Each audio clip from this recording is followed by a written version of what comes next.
ಮೊದಲನೇದಾಗಿ ಎಲ್ರಿಗೂ ನಮಸ್ಕಾರ. ಥ್ಯಾಂಕ್ ಯು ಸೋ ಮಚ್ ನೀವು ಎಲ್ಲರೂ ಬಂದಿರೋದಕ್ಕೆ. ಮೊನ್ನೆನ ನಿಮ್ಮೆಲ್ಲರನ್ನ ಮೀಟ್ ಮಾಡಿ ಆಲ್ರೆಡಿ ಮತ್ತೊಂದು ಸಿನಿಮಾ ರಿಲೀಸಿಗೆ ಬಂದಿದೆ. ತುಂಬ ತುಂಬ ಖುಷಿ ಇದೆ. ಯಾವತ್ತಿಗೂ ಸಪೋರ್ಟ್ ಮಾಡ್ತಾ ಬಂದಿದ್ದೀರಾ. Thank you so very much. ಮೊನ್ನೆ ನಮ್ಮ ಟ್ರೇಲರ್ ರಿಲೀಸ್ ಆಗಿದೆ, ಒಳ್ಳೆ ರೆಸ್ಪಾನ್ಸ್ ಬರ್ತಾ ಇದೆ. ನಿಮ್ಮ ಕಡೆಯಿಂದ ಆದಷ್ಟು ಎಷ್ಟು ಶೇರ್ ಮಾಡಿದ್ದೀರಾ, ಥ್ಯಾಂಕ್ ಯು ಪ್ರಮೋಟ್ ಮಾಡ್ತಾ ಇರೋದಕ್ಕೆ. ಆ್ಯಂಡ್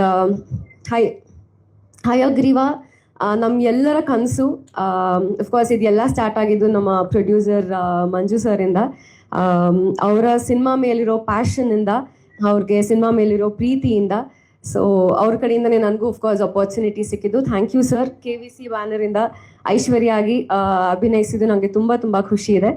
ಆ್ಯಂಡ್ ರಘು ಅವರು ಫಸ್ಟ್ ಟೈಮ್ ಡೈರೆಕ್ಟ್ ಮಾಡಿದ್ದಾರೆ. ಅವರಲ್ಲೊಂದು ಏನು ಹೇಳ್ತಾರೆ, ಒಂದು ಮ್ಯಾಡ್ನೆಸ್ ಇದೆ, ಒಂದು ಸಿನಿಮಾ ಸಕ್ಕತ್ತಾಗಿ ಮಾಡಬೇಕು ಅನ್ನೋ ಒಂದು ಹುಚ್ಚಿದೆ. Wish you the best Raghu ಅವರೇ. ಈ ಸಿನಿಮಾಯಿಂದ ಇನ್ನೂ ದೊಡ್ಡ ದೊಡ್ಡ ಮಟ್ಟಕ್ಕೆ ನೀವು ಹೋಗಲಿ ಅಂತ ನಾನು ವಿಶ್ ಮಾಡ್ತೀನಿ. ತುಂಬ ಎಫರ್ಟ್ಸ್ ಹಾಕಿ ಈ ಸಿನಿಮಾ ಮಾಡಿದ್ದಾರೆ. ತುಂಬ ಖುಷಿ ಇತ್ತು ನಿಮ್ಮ ಜೊತೆ ವರ್ಕ್ ಮಾಡಿದ್ದು ಕೂಡ. And of course Dhanveer, it was lovely working with you. ನಮ್ಮ ಸಿನಿಮಾದಲ್ಲಿ ಸುಮಾರು ಜನ ಕಲಾವಿದರಿದ್ದಾರೆ. ತುಂಬ ಖುಷಿ ಆಗುತ್ತೆ. ಐ ಥಿಂಕ್ ಬಿಗ್ ಬಾಸ್ ಆದಮೇಲೆ ಅಶ್ವಿನಿ ಅವ್ರನ್ನ, ಗಿಲ್ಲಿ ಅವ್ರನ್ನ ಮತ್ತೆ ಸ್ಕ್ರೀನ್ ಮೇಲೆ ನಾನು ಕೂಡ ಕಾಯ್ತಾ ಇದ್ದೀನಿ ಆ ಪೇರ್ನ ನೋಡೋದಕ್ಕೆ. ಆ್ಯಂಡ್ ಸಾಧು ಕೋಕಿಲಾ ಸರ್ ಕಾಣಿಸ್ಕೋತಾರೆ. ತುಂಬ ಜನ ಕಲಾವಿದರಿದ್ದಾರೆ. ಆ್ಯಂಡ್ ಅದ್ಭುತವಾಗಿ ಸಿನಿಮಾ ಬಂದಿದೆ. And I also want to thank my technical team, technicians ಎಲ್ಲರಿಗೂ, ನಮ್ಮ ADs, ಡೈಲಾಗ್ ರೈಟರ್ಸ್, ಆ್ಯಂಡ್ ಇಬ್ಬರು ಮಹೇಶ್ ಸರ್ಗೂ ಕೂಡ thank you so very much. ನೀವು ಎಲ್ಲರೂ ಇಲ್ಲದೆ ಅಫ್ಕೋರ್ಸ್ ಇದು ಯಾವುದು ಪಾಸಿಬಲ್ ಆಗಿರ್ತಾ ಇರಲಿಲ್ಲ. ಫೈನಲಿ ಹಯಗ್ರೀವ 27ನೇ ತಾರೀಕು ರಿಲೀಸ್ ಆಗ್ತಾ ಇದೆ. ಎಲ್ಲರೂ ಸಿನಿಮಾನ ಥಿಯೇಟರ್ಸಿಗೆ ಬಂದು ನೋಡಿ ಅಂತ ಕೇಳ್ಕೊತೀನಿ. ಒಂದು ಡಿಫ್ರೆಂಟ್ ಪ್ಲಾಟಲ್ಲಿ ಸಿನಿಮಾ ನರೇಟ್ ಮಾಡಿದ್ದಾರೆ. ಆ್ಯಂಡ್ ಬ್ಯೂಟಿಫುಲ್ ಆಗಿ ಬಂದಿದೆ ಸಿನಿಮಾ. ಸೊ ನಿಮ್ಗೆಲ್ಲರ ಸಪೋರ್ಟ್ ಯಾವಾಗಲೂ ಹೀಗೆ ಇರಲಿ ಅಂತ ಕೇಳ್ಕೊತೀನಿ. Thank you. ಧನ್ಯವಾದ ಸಂಜನಾ. ನಾನು ಮಲಯಾಳಿಸ್ ಮೂವಿ ತುಂಬ ನೋಡ್ತಾ ಇದ್ವಿ. ಕನ್ನಡನೂ ತುಂಬ ನೋಡ್ತೀವಿ, ಎಲ್ಲ ಮೂವಿ ನೋಡ್ತೀವಿ. ಮಲಯಾಳಿಸ್ ಮೂವಿ ತುಂಬ ನೋಡ್ತಿದ್ವಿ. ಆ ಬೇಸಿನ ಮೇಲೆ ಒಂದು ಕತೆ ಇದುವರೆಗೂ ಬಂದಿಲ್ಲ. ಒಂದು ಈ ಥರ ಕತೆ ಬೇಕು ಅಂತ ನಾನೇ ಕೇಳಿದಾಗ ಒಂದು ಬೆಲ್ ಅಂತ ಒಂದು ಮೂವಿ ಮಾಡಿದೆ, ಶಾರ್ಟ್ ಮೂವಿ. ಆ ಮೂವಿ ನೋಡಿ ನಾನೇ ಕರೆದೆ ವಿಧಾನಸೌಧಕ್ಕೆ, ಒಂದು ಮೂವಿ ಮಾಡಿಕೊಡು ಕನ್ನಡದಲ್ಲಿ ಈ ಥರ ಅಂತ ಕೇಳಿದಾಗ ಈ ಕತೆ ಅಲ್ಲಿಂದ ಪ್ರಾರಂಭ ಆಯಿತು. ಐ ಥಿಂಕ್ ನಾನು ಹಾಕಿರ್ತಕ್ಕಂಥ ಹಣಕ್ಕೆ ಮೋಸ ಇಲ್ಲ ಅಂತ ನಾನು ಅನ್ಕೊಂತೀನಿ. ಈ ಚಿತ್ರ ನೋಡೋಕೆ ಬರ್ತಕ್ಕಂಥ ಪ್ರೇಕ್ಷಕರಿಗೆ ನಿಮ್ಮ ಹಣಕ್ಕೆ ಮೋಸ ಇಲ್ಲ ಅಂತ ನಾನು ಗ್ಯಾರಂಟಿ ಕೊಡ್ತೀನಿ. ಇದಕ್ಕಿಂತ ನಾನು ಜಾಸ್ತಿ ಹೇಳೋಕ್ಕಾಗಲ್ಲ. ಬಟ್ ಆದರೂ ಎಲ್ಲೋ ಒಂದು ಕಡೆ ನಿರ್ಮಾಪಕರಾಗಿ ಹೊಸ ನಿರ್ಮಾಪಕರು ಬಂದಾಗ ಯಾಕೆ ಓಡೋಗ್ತಾರೆ ಅಂತಾದಾಗ ಇತ್ತೀಚೆಗೆ ಸ್ವಲ್ಪ ಅನುಭವಗಳಾಗ್ತಾ ಇದಾವೆ. ಏನು ಮನಪೋಲ್ ಮಾಡ್ಕೊಂಡಿದ್ದಾರೆ ಚಿತ್ರರಂಗನ, ಯಾಕೆ ಹಿಂಗೆ ಆಗ್ತಾ ಇದೆ? ಕೋಟಿಗಟ್ಟಲೆ ಬಿಸ್ನೆಸ್ ಮಾಡಿ ಲಕ್ಷಗಟ್ಟಲೆ ಕೈ ಇಡಬೇಕಾದ್ರೆ ಪರಿಸ್ಥಿತಿ ಒಬ್ಬ ನಿರ್ಮಾಪಕರಿಗೆ ಏನು ಅನ್ಸುತ್ತೆ ಅಂದಾಗ ಸ್ವತಃ ನಾನು ಅನುಭವಿಸ್ತಾ ಗೊತ್ತಾಗ್ತಾ ಇದೆ ಯಾಕೆ ಇಂಡಸ್ಟ್ರಿ ಮಟ್ಟಕ್ಕೆ ಹೋಗ್ತಾ ಇದೆ ಅಂತ. ಒಂದು ಇತ್ತೀಚೆಗೆ ನಡ್ತಕ್ಕಂಥ ಕೆಲವು ಘಟನೆಗಳಲ್ಲಿ ಒಂದು ಆಡಿಯೋ ಬಗ್ಗೆ ಇರ್ಬೋದು, ಒಂದು ಡಿಸ್ಟ್ರಿಬ್ಯೂಟರ್ ಬಗ್ಗೆ ಇರ್ಬೋದು, ಹೇಗೆ ಅವರೇ ಒಂದು ರಿಂಗ್ ಹಾಕ್ಕೊಂಡು ಒಂದು ಸಂಘ ಮಾಡಿಕೊಂಡು ನಿರ್ಮಾಪಕರು ಯಾಕೆ ಈ ಥರ ಮಾಡ್ತಾವ್ರೆ ಅನ್ನೋದಕ್ಕೆ ಇತ್ತೀಚೆಗೆ ನಾವು ಅನುಭವಿಸ್ತಾ ಇದೀವಿ.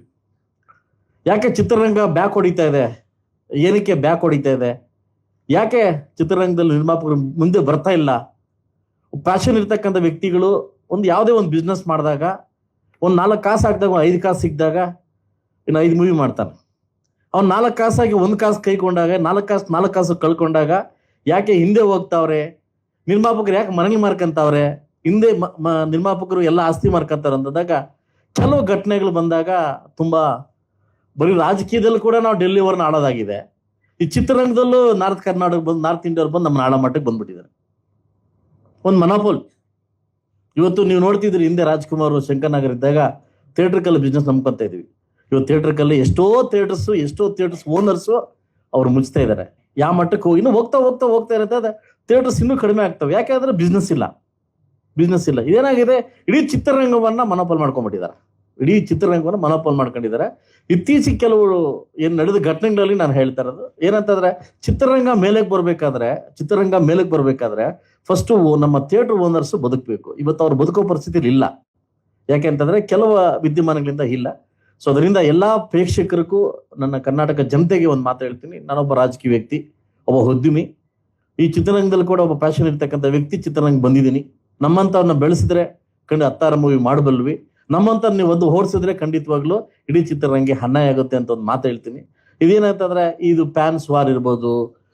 ಈ ಪ್ಯಾನ್ಸ್ ವಾರ್ ಇಂದ ಏನಾಗುತ್ತೆ, ಒಂದು ಪ್ಯಾನ್ಸ್ ನ ಒಂದು ಹೀರೋನ ಕಂಡಮ್ ಮಾಡ್ಲಿಕ್ಕೆ ಇನ್ನೊಬ್ಬ ಹೀರೋ ಒಂದು ಸಂಘನ ಕಟ್ಟಿ ಆ ಪ್ಯಾನ್ಸ್ ವಾರ್ ಕಡೆಯಿಂದ ನೆಗೆಟಿವ್ ಮಾಡದೆ ಜನ ಬ್ಯಾಕ್ ಹೊಡಿತಾರೆ. ಅದು ಯಾರೇ ಹೀರೋ ಆಗಿರ್ಲಿ, ಯಾರೇ ಫ್ಯಾನ್ಸ್ ಆಗಿರ್ಲಿ, ನಿಮ್ಮ ಒಬ್ಬ ನಿರ್ಮಾಪಕರಾಗಿ ಕೈ ಮುಗಿದು ಕೇಳ್ತಿದ್ದೀನಿ, ನೆಗೆಟಿವ್ ವೈಬ್ರೇಷನ್ ನ ನೆಗೆಟಿವ್ನ ಯಾರು ಕೊಡಕ್ ಹೋಗ್ಬೇಡಿ. ಅದು ಯಾವುದೇ ಹೀರೋ ಆಗಿರ್ಬೋದು.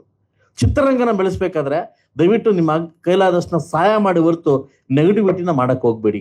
ನೆಗೆಟಿವಿಟಿ ಇತ್ತೀಚೆಗೆ ನಡೀತಕ್ಕಂಥ ಕೆಲವು ವಿದ್ಯಮಾನಗಳು ಸೌತ್ ಇಂಡಿಯಾದಲ್ಲಿ ಇವತ್ತು ತೆಲುಗು ಇರ್ಬೋದು, ಕನ್ನಡ ಇರ್ಬೋದು, ತಮಿಳು ಇರ್ಬೋದು, ಒಂದು ದೊಡ್ಡ ಮಟ್ಟಕ್ಕೆ ಒಂದು ಇದಾಗ್ತಾ ಇದೆ, ಏನು ಫ್ಯಾನ್ಸ್ ವಾರ್ ಆಗ್ತಾ ಇದೆ.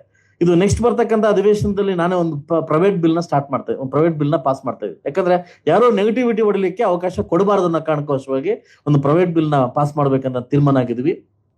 ಸೊ ಇಡೀ ಚಿತ್ರರಂಗವನ್ನ ಧನ್ವೀರ್ ಅವರು, ನನ್ನ ಸ್ನೇಹಿತರು, ನಮ್ಮಿಬ್ಬರು ಜರ್ನಿ ಸ್ಟಾರ್ಟ್ ಆಗಿದ್ದು ದರ್ಶನ್ ಅವರಿಂದ. ನಾನು ಚಕ್ರವರ್ತಿ ಮೂವಿ ಅರ್ಧಕ್ಕೆ ನಿಂತಾಗ ಐ ಟೇಕ್ ಓವರ್ ಮೂವಿನ ಟೇಕಪ್ ಮಾಡ್ಕೊಂಡೆ. ಸೊ ಅದಾದ್ಮೇಲೆ ನಾನು ದಿನಕರ್ ತೂದುಪ್ಗೆ ಒಂದು ಅವಕಾಶ ಕೊಟ್ಟು ಲೈಫ್ ಜೊತೆ ಸೆಲ್ಫಿ ಮಾಡಿದೆ. ಅದಾದ್ಮೇಲೆ ನಾನು ನಮ್ಮ ಧನ್ವೀರ್ ಅವ್ರಿಗೆ ಅವಕಾಶ ಕೊಟ್ಟಿದ್ದೀನಿ. ಸೊ ಅಲ್ಲಿಂದ ಜರ್ನಿ ಸ್ಟಾರ್ಟ್ ಆಗಿದ್ದು ಇಲ್ಲಿ ಬಂದು ನಿಂತಿದೆ. ಮುಂದೆ ಎಲ್ಲೋಗುತ್ತಂತ ಗೊತ್ತಿಲ್ಲ. ಸೊ ಅದಾದ್ಮೇಲೆ ಗಣೇಶ್ ಜೊತೆ ದೊಡ್ಡ ಮೂವಿ ಮಾಡ್ತಾ ಇದ್ವಿ, ಅದು ಅಂತ ಮುಗ್ದಿದೆ.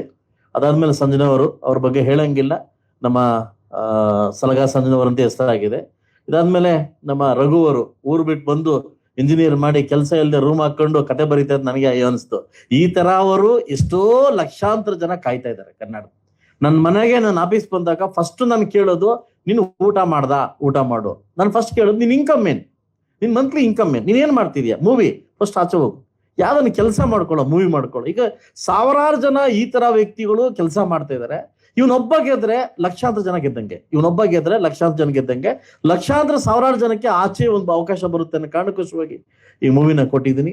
ಇನ್ನು ನಾನು ದೊಡ್ಡ ಮಟ್ಟಿಗೆ ಹೇಳಂಗಿಲ್ಲ.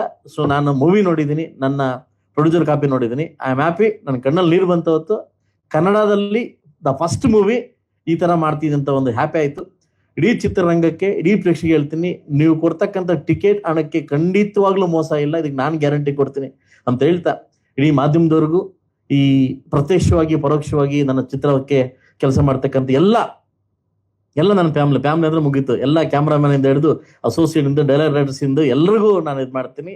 ಈ ಮೂವಿನ ಇಲ್ಲಿವರೆಗೂ ತಗೊಂಬಂದಿದ್ದು, ನಾನು ರಾಜಕೀಯದಲ್ಲಿ ಬ್ಯುಸಿ ಆಗಿರ್ತೀನಿ. ನನ್ನ ಬಾಮೈಕ್ಲಾಗಿರ್ತಕ್ಕಂಥ Prashant and Murali and Prasad and Mahesh is my close friend. ನಾನು ಹೇಳಿದೆ, ನೀನು ಒಳಗಡೆ ಎಂಟ್ರಿ ಆಗಪ್ಪ, ನಾನು ನೋಡ್ಕೊಳಕ್ ಆಗ್ತಾ ಇಲ್ಲ ಅಂತ. ಈಚ್ ಅಂಡ್ ಎವ್ರಿ ಪಾಯಿಂಟ್ ಕೂಡ ನಮ್ಮ ಮಹೇಶ್ ಗಮನಿಸಿ ಈ ಚಿತ್ರರಂಗವನ್ನ 27ನೇ ತಾರೀಕು ನಿಮ್ಮ ಮನೆ ಬಾಗಿಲಿಗೆ ಬಿಡ್ತಾ ಇದೀವಿ. ದಯವಿಟ್ಟು ಆರೈಸಿ, ಆಧರಿಸಿ, ನಮ್ಗೆ ಆಶೀರ್ವಾದ ಮಾಡಿ ಅಂತ ಕೇಳ್ತೀನಿ. Thank you.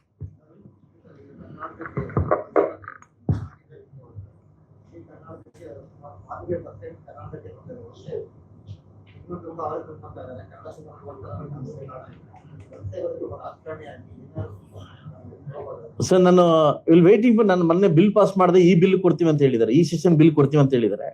ಇಡೀ ಚಿತ್ರರಂಗ ಯಾಕೆ ನಾವು ಈ ಮಟ್ಟಕ್ಕೆ ಬರ್ತಿದ್ವಿ ಅನ್ನೋದಕ್ಕೆ ನಮ್ಮಲ್ಲಿರ್ತಕ್ಕಂಥ ಅಸಡ್ಡೆ, ನಮ್ಮಲ್ಲಿರ್ತಕ್ಕಂಥ ಗುಂಪುಗಾರಿಕೆ ಇದಕ್ಕೆ ಕಾರಣ. ನಾನು ನೇರವಾಗಿ ಹೇಳ್ತೀನಿ, ನಮ್ಮಲ್ಲಿರ್ತಕ್ಕಂಥ ಅಸಡ್ಡೆ, ಒಂದು ಗುಂಪುಗಾರಿಕೆ, ಒಂದು ಗುಂಪುಗಳು. ನಾನು ಇದು ಮೊದಲು ಆಮಾಸೋ ಡ್ಯಾನ್ಸ್ ನಾನು ಈ ತರ ನೋಡಿರ್ಲಿಲ್ಲ. ಗುಂಪುಗಾರಿಕೆ, ಅವ್ರದೇ ಒಂದು ಗುಂಪು, ಇವ್ರದೇ ಒಂದು ಗುಂಪು. ಇದು ಏನಾಗುತ್ತೆ, ಇವರು ಪ್ರೇಕ್ಷಕ ಕನ್ಫ್ಯೂಸ್ ಆಗ್ಬಿಟ್ಟು ಎಲ್ಲೋಗ್ಬೇಕಂತ ಕನ್ಫ್ಯೂಸ್ ಆಗ್ಬಿಟ್ಟದೆ. ನೀವು ಚಿತ್ರರಂಗದಲ್ಲಿ ಒಂದಾದ್ರೆ ಮಾತ್ರ ನಾವು ಗೆಲ್ಲ ಸಾಧ್ಯ ಆಗುತ್ತೆ ಸರ್. ಚಿತ್ರರಂಗದಲ್ಲಿ ಒಂದಾದ್ರೆ ಮಾತ್ರ ಸರ್. ಯಾವುದೇ ತಮಿಳು ಮೂವಿ ಬರಲಿ, ತೆಲುಗು ಮೂವಿ ಬರಲಿ, ನಾವು ಮಟಾಶ್, ಅದು ಎಂತಾದಾಗ್ಲಿ ಬಿಡಿ, ನಾವು ಎದ್ದೋಗ್ಬಿಡ್ತೀವಿ. ಅದು ನಮಗೆ ಥಿಯೇಟರ್ಸ್ ಕೊಡ್ತಾ ಇಲ್ಲ.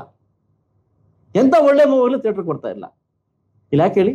ನಮ್ಮಲ್ಲಿ ಒಗ್ಗಟ್ಟಿಲ್ಲ ಸರ್, ನಮ್ಮಲ್ಲಿ ಒಗ್ಗಟ್ಟಿಲ್ಲ. ಮೇನ್ ಅವ ಪ್ರೊಡ್ಯೂಸರ್, ನಾನು ದುಡ್ಡು ಹಾಕ್ದವನು. 4 ಕಾಸು ನಾಳೆ ಬಂದ್ರೆ 4 ಮೂವಿ ಮಾಡ್ತೀನಿ, 4 ಕಾಸು ಹಾಡೋದು ನಾನು ಮಾಡ್ತೀನಿ. ಇದು ಪ್ರೊಡ್ಯೂಸರ್ ಬಗ್ಗೆ ತಿಂಕ್ ಸರ್. ತೆಂಗಿನಕಾಯಿ ಹೊಡೆ ತನಕ ಪ್ರೊಡ್ಯೂಸರ್ ಅಷ್ಟೇ, ತೆಂಗಿನಕಾಯಿ ಹೊಡೆದ ಪ್ರೊಡ್ಯೂಸರ್ ಇಲ್ಲ. ತಲೆ ಬಗ್ಗಿಸ್ಲೇಬೇಕು. ನಮ್ಮೊಬ್ಬನವಲ್ಲ ಸರ್, ಎಲ್ರದು ಅಷ್ಟೇ. ಅರ್ಥ ಆಯ್ತು ನಿಮ್ಗೆ? ನಮ್ಮೊಬ್ಬನವಲ್ಲ, ಎಲ್ರು ನಾವು ಅಷ್ಟೇ. ಚಿತ್ರರಂಗ ಬೆಳಿಬೇಕಂದ್ರೆ ಸರ್ ಒಗ್ಗಟ್ಟಾಗಿರ್ಬೇಕು ಸರ್. ಒಂದ್ ತಾಯಿ ಮಕ್ಕಳಂತ ಇರ್ಬೇಕು ಸರ್. ನಾವು ಚಿತ್ರರಂಗ ನಮ್ಮ ತಾಯಿ, ಎದೆಯಲ್ಲಿ ಕುಡಿಲೇಬೇಕು, ಎಲ್ಲಾ ಮಕ್ಕಳು ಕುಡಿಲೇಬೇಕು. ಅದು ಕಲ್ಮಶ ಬೇಡ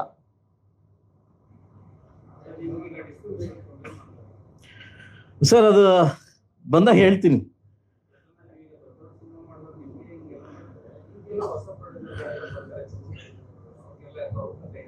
ಸರ್. ಒಂದು ವ್ಯಕ್ತಿ ಬರ್ತಾನೆ, ಅಣ್ಣ ನೀನ್ ಮೂವಿ ಮಾಡ್ತೀನಿ ಅಂತ ಹೇಳ್ತಾನೆ, ಮಾಡಪ್ಪ ಅಂತ ಹೇಳ್ತೀನಿ.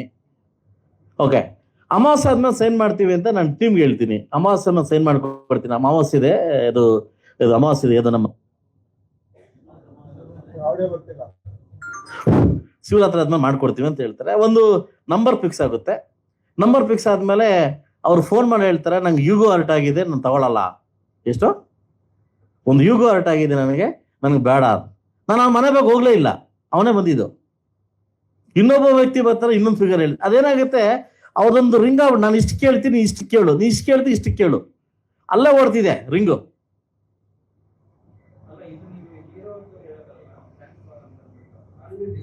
ಹಂಡ್ರೆಡ್ 100% ಆಗಿದೆ. ಒಂದು ವ್ಯಕ್ತಿನ ತುಳಿಬೇಕು, ಇವ್ 4 ಮೂವಿ ಮಾಡಿದಾನೆ, ಇವ್ನ ಎದ್ದೇಳಬಾರದು ಅನ್ನೋದು ಈ ಒಂದು ವಿಷಕಂಠ ಇದೆಯಲ್ಲ, ಇದು ಕಲ್ಮಶ ವಿಷಕಂಠ ಇದೆಯಲ್ಲ, ಇದು ತಪ್ಪು ಸರ್. ಮೂವಿ ಮಾಡ್ಬೇಕಂತ ಹೊಸ ದುಡ್ಡು ಎತ್ಕೊಂಡ್ ಬಂದಾಗ ಅವನು ಬಿಟ್ಟು ಇವ್ನು ಯಾರು, ಇವ್ನು ಬಿಟ್ಟು ಇವ್ನು ಯಾರು ಹೀರೋ ಇಲ್ಲ. ಯಾರಿದಾರ ಸರ್? ಯಾರ ಕೈ ಸಿಗ್ತಾ ಇದ್ರಲ್ಲಿ ಈಗ? ಯಾರ ಕೈ ಸಿಗ್ತಾರೆ? ದೊಡ್ಡದಾಗ ಇನ್ವೆಸ್ಟ್ ಮಾಡೋ ದೊಡ್ಡದಾಗ ದುಡ್ಡು ಬರ್ತಾ ಇದೆ.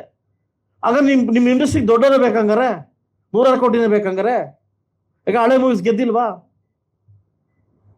ನಾವು ಒಂದು ತಾಯಿ ಎದೆ ಹಾಲು ಕೊಡ್ತಕ್ಕಂಥವ್ರು ನಾವು ಚಿತ್ರರಂಗದವ್ರು ಕಲ್ಮಶ ಇಲ್ದೆ ಹೊರಟ್ರೆ ಇನ್ನೂ 106 ಜನ ನಿರ್ಮಾಪಕರು ಆಚೆ ಬರ್ಲಿ ಕಾಯ್ತಾ ಇದ್ದಾರೆ, ಬರ್ಬೇಕು ಅವ್ರು.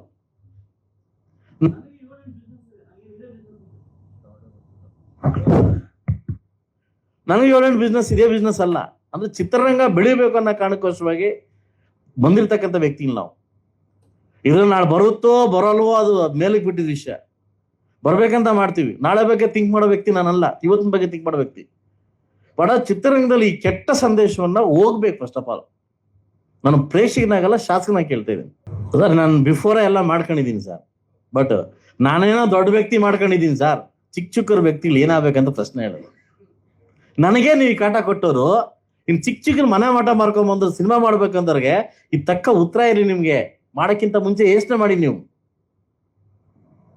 ಆಚೆಗೆ ಬಿಡಲ್ಲ ನಿಮ್ಮನ್ನ, ಆಚೆಗೆ ಬಿಡಲ್ಲ ನಿಮ್ಮನ್ನ. ಎಲ್ಲಾ ರಂಗದಲ್ಲೂ ಸರ್, ಆಡಿಯೋ ರಂಗ ಎಂದು ಹಿಡಿದು ಡಿಸ್ಟ್ರಿಬ್ಯೂಷನ್ ಎಂದು ಹಿಡಿದು ಎಲ್ಲಾ ರಂಗದಲ್ಲಿ ಕೂಡ ಹೇಳ್ತೀನಿ ಸರ್. ಸರ್ ಆಂಧ್ರದಲ್ಲಿ ಮೊನ್ನೆ ಒಂದು ವಿಷಯ ನಡೀತು, ತಮ್ಗೆ ಗೊತ್ತಿರ್ಬೇಕು. ಒಂದು ಹೆಸರು ಹೇಳಲ್ಲ, ಒಂದು ದೊಡ್ಡ ಹೀರೋ ದ ಕ್ರಿಯೇಟ್ ಒಂದು ಗ್ರೂಪ್ 4 ಶೋ ಅವನೇ ಕಳಿಸ್ತಾನೆ, 5ನೇ ಶೋ ನೆಗೆಟಿವ್ ಹೊಡಿಸ್ತಾನೆ. ಪ್ರೊಡ್ಯೂಸರ್ ಕಥೆ ಏನು? ಇದು ಕರ್ನಾಟಕದಲ್ಲಿ ಆಗದೆ ಇರಲಿ ಅಂತ. ಕರ್ನಾಟಕದಲ್ಲಿ ಆಗ್ಲೇ ಇಲ್ಲ.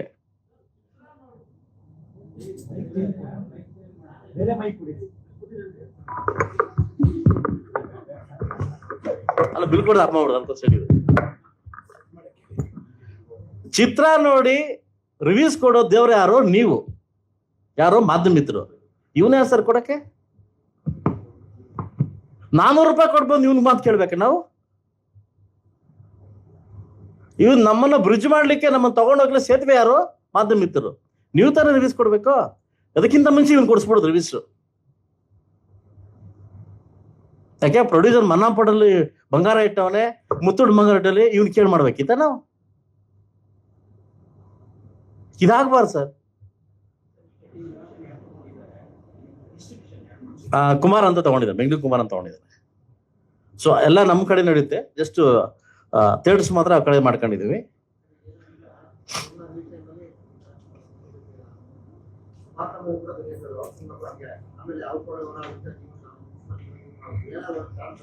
ಸರ್ ಇದಕ್ಕೆ ಬಿಲ್ ಪಾಸ್ ಮಾಡ್ಲೇಬೇಕು. ನೀವು ಮಾರ್ಚ್ 6ನೇ ತಾರೀಕಿಂದ 26 ನೋಡ್ತೀರಾ, ಬಿಲ್ ಪಾಸ್ ಮಾಡ್ಲೇಬೇಕು. ಪ್ರೈವೇಟ್ ಬಿಲ್ ಪಾಸ್ ಮಾಡ್ಲೇಬೇಕು. ಸಂತೋಷ್ ಲಾಡ್ ಮಾತಾಡಿದ್ದೀನಿ, ನಾನು ಬಿಲ್ ಪಾಸ್ ಮಾಡೋ ಅಂತ. ಇವನ್ ಯಾರು ಸರ್ ಮಧ್ಯದಲ್ಲಿ ಬಂದು ನಮ್ಮ ಮೂವಿ ಬಗ್ಗೆ ರಿವ್ಯೂಸ್ ಕೊಡ್ಲಿಕ್ಕೆ? ಮಾಡ್ಲಿಕ್ಕೆ ಮಾಧ್ಯಮ ಮಿತ್ರರಿದ್ದಾರೆ, ಅವ್ರದೇ ಒಂದು ಗುಂಪು, ಇವ್ರದೇ ಒಂದು ಗುಂಪು ನೆಗೆಟಿವ್ ಹೊಡ್ಸೋದು. ಅದ್ರ ಮಧ್ಯದಲ್ಲಿ ಏನಾಗ್ಬೋದು ಹೇಳಿ ಸರ್? ಪ್ರೊಡ್ಯೂಸರ್ ಹಾಳಾಗ್ತಾರೆ. ತೆಂಗಿನಕಾಯಿ ಹೊಡಕ್ ಮಾತು ನಾನು ಬೇಕು, ಕುಂಬಳಕಾಯಿ ಹೊಡಕ್ ನಾನು ಬೇಡವಾ ಸರ್? ನಾನು ಇದರಿಂದ ಬದುಕಲಿಕ್ಕೆ ಅಂತ ಅವಶ್ಯಕತೆ ಇಲ್ಲ. ನಾನು ಹೇಳೋದು, ನಾನು ಈ ರಂಗದಲ್ಲಿ ಇದೀನಿ, ಎಷ್ಟು ನೋವು ತಿಂತಿದೀವಿ ಅಂತ. ಒಬ್ಬ ಶಾಸಕರಾಗಿ, ಒಬ್ಬ ಉದ್ಯಮಿಯಾಗಿ ನಮಗೆ ಹಿಂಗ್ ಮಾಡ್ತಾರಂತಂದ್ರೆ ಇನ್ನು ಈ ಪಾಪ ಎಷ್ಟು ಜನ ಇದಾರೆ ಸರ್ ಪಾಪ. Exactly sir. ಸೊ ನಾನು ಫಸ್ಟ್ ಆಫ್ ಆಲ್ ನಾನು ಕಣ್ಣು ಹಾಕಿದ್ದು ಫ್ಯಾನ್ಸ್ ವಾರ್ಗೆ. ನನ್ನ ಎದುರು ಕಂಡಿದ್ದು ಫ್ಯಾನ್ಸ್ ವಾರ್.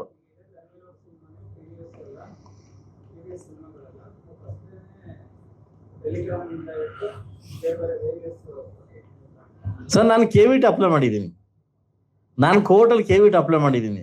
ನನ್ನ ಮೂವಿಗೆ ಯಾರಾದ್ರೂ ಈ ತರ ಮಾಡಿದ್ರೆ ಕತೆ ಅದು ಲಾ ನೋಡ್ಕೊಳ್ಳುತ್ತೆ, ಕಾನೂನು ನಮಗೂ ನಿಮ್ಗೂ ಎರಡೂ ಒಂದೇ.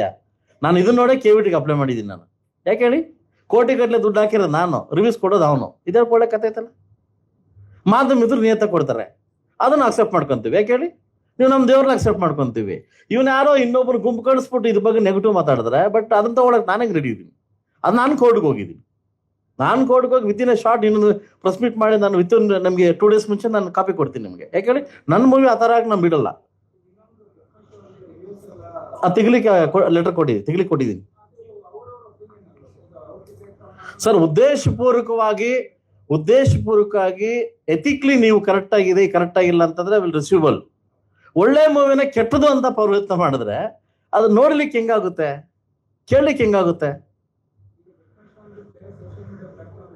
ಸಿಕ್ಕಾಪಟ್ಟಿದ್ದಾವೆ ಸರ್.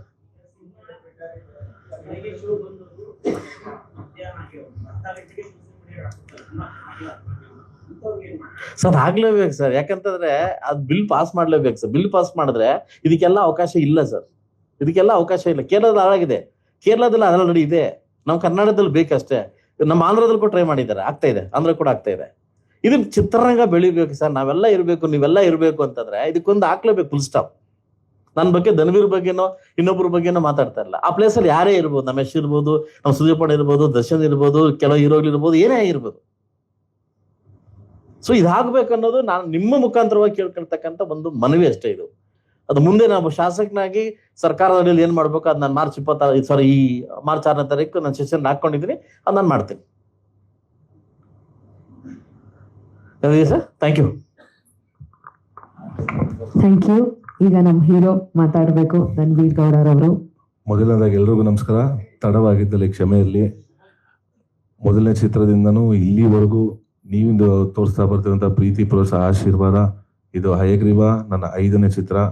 ಸೊ ಇದೇ ಫೆಬ್ರವರಿ 27ನೇ ತಾರೀಕು ರಾಜ್ಯಾದ್ಯಂತ ಬಿಡುಗಡೆ ಆಗ್ತಿದೆ. ಸೊ ಇಲ್ಲಿವರೆಗೂ ನಾವು ನಮ್ಮನ್ನ ಜನಕ್ಕೆ ತಲುಪಿಸೋದ್ರಲ್ಲಿ ನಿಮ್ಮ ಮುಖಾಂತರ ನಾವು ತುಂಬಾ ದೊಡ್ಡ ಮಟ್ಟಕ್ಕೆ ರೀಚ್ ಆಗಿದೀವಿ ಅನ್ನೋ ನಮಗೆ ಖುಷಿ ಇದೆ. ಅದಕ್ಕೆಲ್ಲ ಕಾರಣಕರ್ತರು ನೀವೇ. ಸೊ ಅದಕ್ಕೆ ಮೊದಲನೇ ಧನ್ಯವಾದ ಹೇಳಕ್ಕೆ ಇಷ್ಟಪಡ್ತೀನಿ. ಹಾಗೇನೆ ಹಯಗ್ರೀವ ನಮ್ಮ ಮಂಜು ಸರ್ ಸಿನಿಮಾ ಮಾಡಬೇಕು, ಇದು ಈ ಕತೆ ಕೇಳಿ ನೋಡು ಅಂತ ನಾನು ಫೋನ್ ಮಾಡಿ ಹೇಳಿದ್ರು. ಸೊ ಇವ್ರಿಗೂ ನಮ್ಮ ಹೊಸ ನಿರ್ದೇಶಕರು. ಸೊ ಕತೆ ಕೇಳಿದಾಗ ನನ್ಗೆ ವಿಭಿನ್ನವಾಗಿದೆ, ಪೊಲೀಸ್ ಕಾಪೇರ್ ಅಲ್ವಾ, ಸೊ ಇದಕ್ಕೊಂಚೂರು ಮೆಚುರಿಟಿ ಬೇಕು ಕ್ಯಾರೆಕ್ಟರ್ ಮಾಡಕ್ಕೆ ಅಂದಾಗ, ಇಲ್ಲ ಸರ್ ನೀವು ಒಂದ್ಸತಿ ಕತೆ ಕೇಳಿ ನರೇಶನ್ ಆದ್ರು. ನಾನು ಮಂಜು ಸರ್ ಹೇಳಿದೆ, ಸರ್ ಇದೊಂಚೂರು ಆಗಲ್ವಾ, ತೂಕ ಇದೆ, ಇನ್ನ ವೇಟೇಜ್ ಇದೆ ಕ್ಯಾರೆಕ್ಟರ್ ಅಂತ. ಇಲ್ಲ ಇದನ್ನ ಫಸ್ಟ್ ಫುಲ್ ನರೇಶನ್ ಮಾಡ್ಲಿದ್ರೆ ಆಮೇಲೆ ನಿನ್ನ ಡಿಸೈಡ್ ಮಾಡೋರು. ಸೊ ಸರಿ ಆಯ್ತು, ನರೇಶನ್ ಫುಲ್ ಕೇಳಿದ್ಮೇಲೆ ಗೊತ್ತಾಯ್ತು ಇದೊಂದು ಡ್ಯುಯಲ್ ಶೇಡ್ ಇರೋ ಕ್ಯಾರೆಕ್ಟರ್. ಆಮೇಲೆ ಹಯಗ್ರೀವ ಅಂದಿದ ತಕ್ಷಣ ಲೈಕ್ ಕಂಪ್ಲೀಟ್ ಮೈಥಾಲಜಿಗಂತೂ ಹೋಗಲ್ಲ, ಆಗಿನ ಪುರಾತನದಲ್ಲಿ ಇರುವಂತಹ ಆ ಒಂದು ಅಂಶನ ಎತ್ಕೊಂಡು ಇವತ್ತಿನ ಈ ಹೀರೋ ಕ್ಯಾರೆಕ್ಟರ್ ಬ್ಲೆಂಡ್ ಮಾಡಿ ಸ್ವಲ್ಪ ಇವತ್ತು ಪ್ರಸ್ತುತ ನಮ್ಮ ಸೊಸೈಟಿ ನಡೆಯುವಂತ ಕೆಲವು ಘಟನೆಗಳನ್ನ ಜನಕ್ಕೆ ಗೊತ್ತಿದೆ, ಬಟ್ ಅದನ್ನ ವಿಜುವಲೈಸೇಷನ್ ಅಲ್ಲಿ ನೋಡಿಲ್ಲ, ಮೆಡಿಕಲ್ ಮಾಫಿಯಾ ಬಗ್ಗೆ ಎಲ್ಲ. ಸೊ ಅದನ್ನ ಬೇರೆ ರೀತಿ ಹೇಳಕ್ ಕೊಟ್ಟಿದ್ದಾರೆ ನಿರ್ದೇಶಕರು. ತುಂಬಾ ಚೆನ್ನಾಗಿ ಮಾಡಿದ್ದಾರೆ. ಲೈಕ್ ಕತೆ ಹೇಳೋದ್ರಲ್ಲಿ ಕೆಲವರು ಚೆನ್ನಾಗಿರ್ತಾರೆ, ಎಕ್ಸಿಕ್ಯೂಷನ್ ಅಲ್ಲಿ ಫೇಲ್ ಆಗ್ತಾರೆ. ಬಟ್ ಇಲ್ಲ, ನಮ್ಮ ರಘು ಅವರು ತುಂಬಾ ಅದ್ಭುತವಾಗಿ ಮಾಡ್ಕೊಂಡ್ ಬಂದಿದ್ದಾರೆ. ತುಂಬಾ ಖುಷಿ ಆಯ್ತು. ಅದ್ರ ತಕ್ಕನಂಗೆ ನಮ್ಮ ಮಂಜು ಸರ್ ಸಿನಿಮಾಗೆ ಏನ್ ಬೇಕೋ ಎಲ್ಲೂ ಕುಂದುಕೊರದೆ ಇದ್ದಂಗೆ 1:10 ಖುಷಿಯಾಗಿ ಮಾಡ್ರಪ್ಪ ನೀವು, ನನ್ ಕಂಟೆಂಟ್ ಬೇಕು. ಯಾಕಂದ್ರೆ ಅವ್ರು is a passionate cinema lover, ತುಂಬಾ ಸಿನಿಮಾ ನೋಡ್ತಾರವ್ರು ಯಾವಾಗ್ಲೂ. ಸೊ ಅದರಿಂದ ತುಂಬಾ ಅದ್ಭುತವಾಗಿ ಆ ಕತೆಗೆ ಏನ್ ಬೇಕೋ ಅದನ್ನ ನೆರವೇರಿಸ್ಕೊಟ್ಟಿದ್ದಾರೆ. ಹಾಗೆ ನಮ್ಮ ಸಂಜನಾ ಅವರು is a very good co star to work with. ತುಂಬಾ ಅದ್ಭುತವಾಗಿ ಮಾಡಿದ್ದಾರೆ ಐಶ್ವರ್ಯನ ಕ್ಯಾರೆಕ್ಟರ್. ಹಾಗೆ ನಮ್ಮ ಜೋಡಾ ಸ್ಯಾಂಡಿ ಅವ್ರ ಮ್ಯೂಸಿಕ್ ಆಗಿರ್ಬೋದು, ನಮ್ ಗಿರಿ ಸರ್ ಎಸ್ಪೆಷಲಿ DOP ತುಂಬಾ ಅದ್ಭುತವಾಗಿ ಮಾಡ್ಕೊಟ್ಟಿದ್ದಾರೆ. ಹಾಗೆ ನಮ್ಗೆ ಇಡೀ ದೊಡ್ಡ ಸ್ಟಾರ್ ಕಾಸ್ಟ್ ಇದೆ, ತಾರಾಗಣ ಇದೆ, ಎಲ್ಲ ಸೀನಿಯರ್ ಆರ್ಟಿಸ್ಟ್ಗಳಿದ್ದಾರೆ. ಅವ್ರಿಗೂ ತುಂಬಾ ಧನ್ಯವಾದ ಹೇಳಲಿಕ್ಕೆ ಇಷ್ಟಪಡ್ತೀನಿ. ಹಾಗೇನೆ ನಮ್ಮ ಎಕ್ಸಿಕ್ಯೂಟಿವ್ ಸರ್ ಮಹೇಶ್ ಸರ್, ಹಾಗೆ ನಮ್ಮ ಮದಗಜ ಮಹೇಶ್ ಅವರು ತುಂಬಾ ದೊಡ್ಡ ಪಾತ್ರ ವಹಿಸಿದ್ದಾರೆ ನಮ್ಮ ಸಿನಿಮಾ ಈ ಮಟ್ಟಕ್ಕೆ ರೀಚ್ ಆಗೋದಕ್ಕೆ. ಸೊ ಅವ್ರಿಗೂ ಧನ್ಯವಾದ ಹೇಳಕ್ಕೆ ಇಷ್ಟಪಡ್ತೀನಿ. ಸೊ ನಿಮ್ ಪ್ರೀತಿ, ಪ್ರೋತ್ಸಾಹ, ಆಶೀರ್ವಾದ ಸದಾ ನಮ್ಮ ಮೇಲೆ ಹೀಗೆ ಇರಲಿ ಅಂತ ಕೇಳ್ಕೊಂತೀನಿ. Thank you sir. ಇಲ್ಲ ಸರ್, ಇನ್ನ ಸಿನಿಮಾ ನೋಡಿಲ್ಲ, ನೋಡ್ತಾರೆ ಸರ್, ಇಲ್ಲ ರಿಲೀಸ್ ಆದ್ಮೇಲೆ ತೋರಿಸ್ತೀನಿ ಸರ್. ಡ್ಯುಯಲ್ ಶೇಡ್ ಕ್ಯಾರೆಕ್ಟರ್ ಬರುತ್ತೆ ಸರ್, ಒಂದು ಕಾಪ್ ಇನ್ನೊಂದು ಬೇರೆ 27ನೇ ತಾರೀಕು ಮಾಡಿರೋದಾಗ.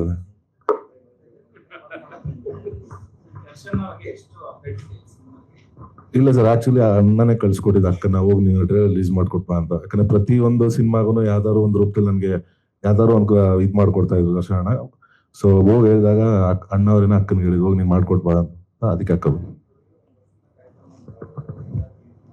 ಹೌದೌದು, ಇಲ್ಲ ಸರ್, ಪಾಪ ಅವರು ತುಂಬಾ ಕಾದ್ರು, ಅವ್ರಿಗೂ ನಾನು ಹೇಳಿದ್, ನಾನೇ ತುಂಬಾ ಕಾಯಿಸಿದೆ ಆಕ್ಚುಲಿ ಮಂಜು ಸರ್ನ. ಬಟ್ ಆಮೇಲೆ ನನಗೇನ ಸರ್, ಅವ್ರದ್ದು ಇನ್ನೊಂದು ಸಿನಿಮಾ ಬಿಡುಗಡೆ ಇದೆ ಮಂಜು ಸರ್ ಅವ್ರದ್ದು, ಗಣೇಶ್ ಸರ್ದೇನೋ ಅಂತ. ಸೊ ಅದಕ್ಕೆ ಬೇಡ ಸರ್, ಮಾಡ್ಬಿಡೋಣ. ಸರಿ ಸರ್, ಆಯ್ತು ಅಂತ ಮಾಡೋಣ. ದರ್ಶನ ನಂಗೆಲ್ಲ ಇಲ್ಲ, ನಿನ್ ಸಿನಿಮಾ ಕೆಲಸ ನಿಲ್ಸ್ಬೇಡ, ಫಸ್ಟ್ ನಿನ್ ಸಿನಿಮಾ ಮುಗಿಸ, ಆಮೇಲೆ ಬೇರೆದೆಲ್ಲ ನೋಡೋಣ. ಅದಕ್ಕೆ ಪ್ಲಾನ್ ಮಾಡಿ ಡಿಸೈಡ್ ಮಾಡಿ ಸರ್.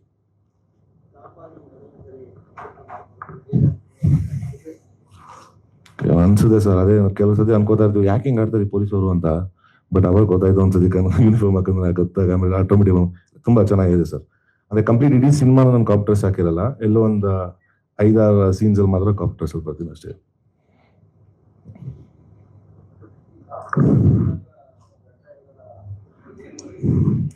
ಅದನ್ನೇ ಸರ್ ಹೇಳಿ, ಇನ್ನೊಂದ್ ಶೇಡ್ ಇದೆ ಅಂದ್ರಲ್ಲ, ಅದನ್ನ 27ನೇ ತಾರೀಕು ನೋಡಿ ಅಂತ. Sir thank you sir, thank you sir.